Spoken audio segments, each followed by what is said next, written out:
Good morning. I'm the Moon Mama. Today is Tuesday, and Tuesday is the day that governs Mars. Mars governs Tuesday.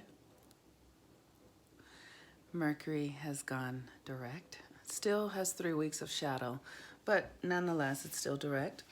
I am clearing the energy with my sage.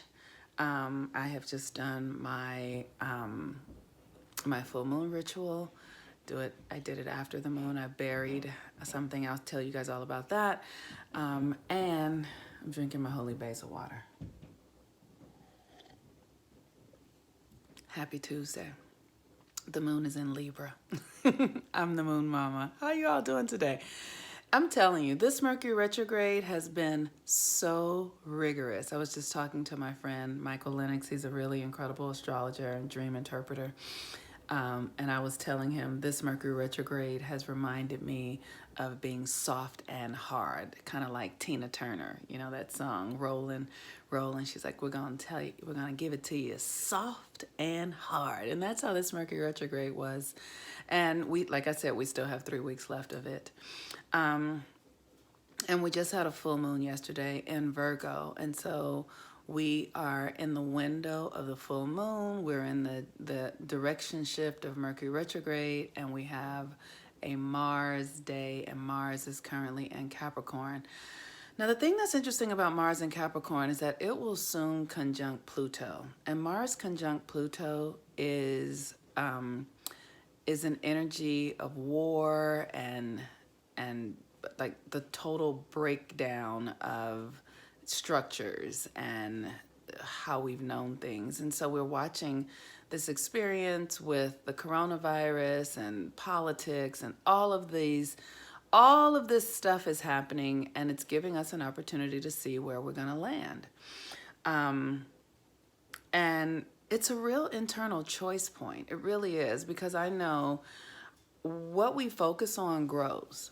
And so if we are focused in our fears, in our doubts, in our shame, in our otherness, then we will grow that. And it's been really interesting, this Mercury retrograde. I usually use Mercury retrograde to reframe, transform old thought patterns, ways of being into new ones. And one of the things that I saw came up for me during this Mercury retrograde is the resistance that I experience in my reality to being magical, to being a woman, to being powerful from those in my life on some level. It's subtle. It's very subtle, because I have a lot of incredible people in my life, but it's not even about those in my life, because I don't believe in haters. It's really where I'm still at odds with myself, right? Where I'm and because I'm still at odds with myself in some way that showed up early in my childhood, that is still playing out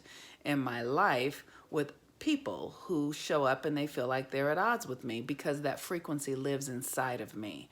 And so it's been interesting, because it's shown up in a space where I have a male friend of mine. We've been friends for 20 years. And he really represents a lot of paternal energy for me. We're platonic friends, but very, very, very good friends. And it's so interesting, because my father was the kind of man who was just angry, right? So if somebody was happy, he was angry that somebody could be happy. If somebody was flourishing, he was angry that somebody could be flourishing, because he wasn't, right? And so I'm experiencing that in one of my friendships, and it is my paternal energy, the energy that lives inside of me. So I'm going to spend the last 3 weeks of this retrograde really working that out inside of myself, healing it, neutralizing it, like the part of, it's kind of like the crabs in the bucket kind of thing, but it works inside of my own psyche, right? And so I encourage you to be spending time with, the last leg of Mercury retrograde, and seeing how it can support you in really transforming a greater area of your life.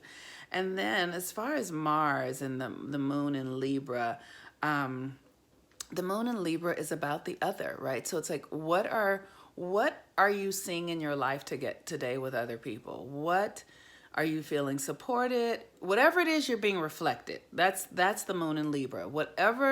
Whomever shows up in your life today, they're reflecting you in some way. So the question becomes, what's the lesson here? What are you teaching me? How can I learn from this? What's the value here? And maybe those questions might be too far and extended. You can just go, how do I feel? How do I feel? What am I feeling right now? I just got off the phone with a friend of mine. I was telling her, I just got off with Michael Lennox, and I felt totally supported and seen and witnessed from this very non-judgmental place as I was having a very challenging conversation with him about what's going on with me. And he just held the space. And so that's the Libra energy. That's the reflection. As I'm doing my own work and not taking things personally, I've attracted somebody already this morning who's like, hey, I got you, you know? We are in the full moon phase. And so the full moon energy is about literally taking action. It's about, whatever you planted at the new moon, which was in Pisces, and I planted for myself, my intention was that I would have a greater connection to my divine wisdom by the time this cycle was over with, that I would be more anchored in my spiritual understanding, in my spiritual gifts, that they would be more practical and not as ephemeral and in the subconscious, but that my gifts will become a practical part of my daily life. And that is what I'm experiencing because that was my intention at the new moon. So I teach this stuff, in the 13 Moons Initiation, how we really want to align our energies to create with the moon.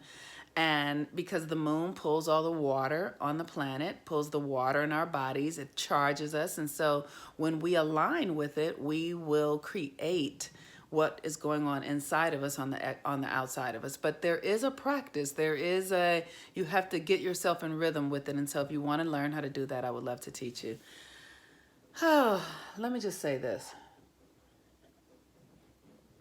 Ultimately, I am so grateful that Mercury has gone direct, but it has 3 weeks left. And so the next several months will prove to be, I think, pretty chaotic.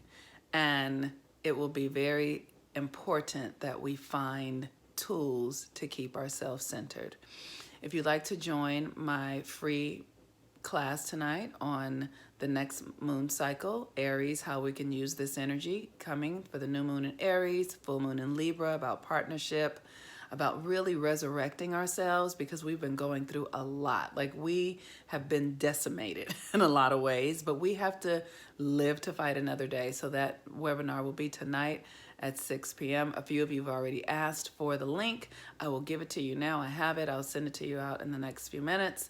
And that's really it. That's all I got. I'm a little all over the place this morning, but I feel good.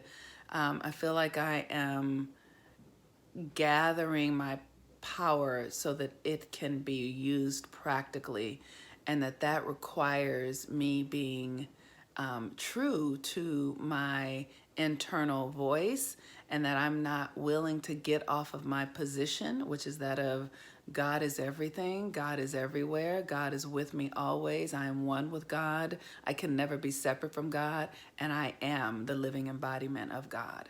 That is my truth. And so the more I can live into that, the more my reality will reflect that. And so I encourage you all to do that in every way that you can possible, because what you do for yourself actually benefits everyone else. So I'm waiting on you to take care of yourself, because when you take care of yourself, it helps me, and vice versa. All right, peace and blessings. Have a wonderful day. Bye-bye.